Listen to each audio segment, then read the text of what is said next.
Today we're in New York hanging out with Justin Mastine-Frost. Justin's work spans multiple categories, including automotive, luxury, and travel. Today, we're going to get to know Justin a little bit better and hear some really great watch stories. There's something about the creative process of writing that I've always kind of enjoyed. It was something that kind of came back to me later in life, like through high school. You have to write an essay, you have to write a short story, whatever. I didn't mind doing it, but when I finally started writing professionally way back when, it just kind of clicked. You get to help people make better decisions, you get to tell a bit of a story, you give people a bit of a history lesson. I think there's a connection to all things mechanical. If I go way back, I remember being, I think it was about 13, and spending a summer helping a friend of mine rebuild an old Honda motorcycle. He had one that he got from a neighbor that was broken, and we decided, oh, well, let's tear this thing apart.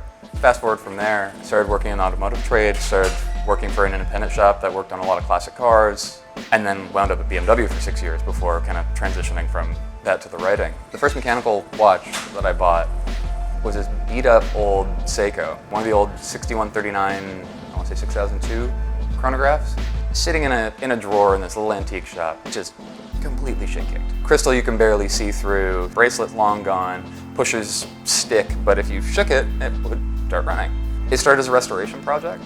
I've always had a bit of that collector bug in me, so once I found the watch, it's like, oh, well, where can I find the bracelet? Where can I find the gaskets? There's something really interesting about thinking about a timepiece and looking down at it, A, just appreciating how it looks, but B, going, I wonder where this was, 15, 20 years ago, or 50 years ago, or, you look at some of the military watches and trying to trace back their history. My first big watch buy, the original version, Black Bay Red.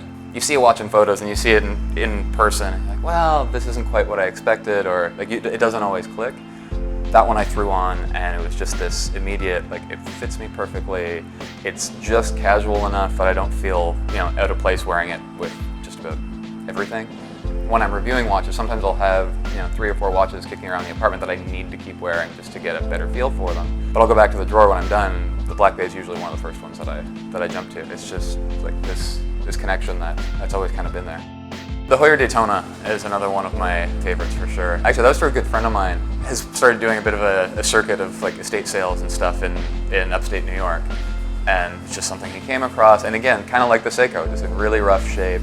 And for me, that was kind of a gateway piece as well, because as far back as I can remember, the Heuer Silverstone has been on my list. In the time that it's been on my list, it's pretty much doubled in price. But then my buddy Brad shows up with his Daytona. And at first I'm like, well, but it's not a Silverstone. And then I got my hands on it, and again, it was that same downward spiral of, okay, who can service this, who can fix this up for me? And now it's mint, it's a beautiful piece. I mean, nice little bit of fading to the dial, bit of patina to the markers, but still just a really cool kind of classic late 70s Heuer. Another brand that I've been really, really nerdy about for years. Got in contact with Linda Verdlin.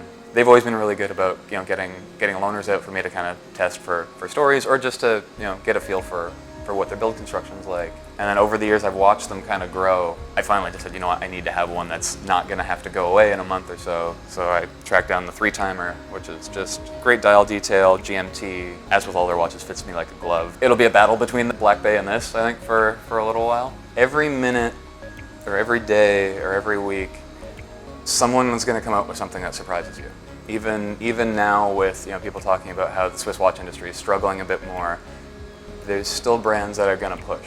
There's some brands that are going to come out and launch 50 new special edition, whatever, just to try to make money off of it. But at the same time, there's never a shortage of watches out there that'll surprise you and get you to go, oh wow, I need to have this in my collection.